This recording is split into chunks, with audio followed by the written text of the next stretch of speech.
I resisted watching this movie for as long as I could because it hit a little too close to home for me, you guys. My grandma was in a very similar situation. She was what Yami Gautam essentially went through in this scenario, not the litigation part.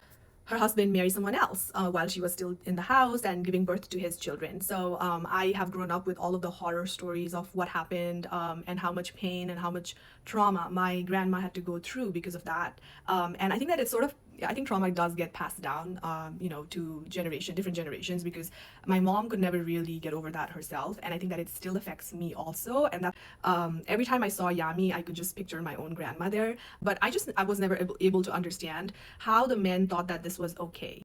And the thing that I realized after watching this movie and seeing Imran Hashmi's character is that even though it was acceptable for men to have second wives in those times and in those eras, I think that inherently their conscience always told them that this was the wrong move, and they were doing it despite what they knew was right. And I don't know what you guys felt, but that's how I felt. Like his character knew the whole time that he was taking the wrong decision, but he still chose to do so because I guess it was convenient, or it was just an exciting option. Movie, her father's character is played to perfection. The amount of respect I have for her father is just like insane. I feel like there were always men who knew what was right and what was wrong, and there were also men who chose to do what was probably going against their own conscience.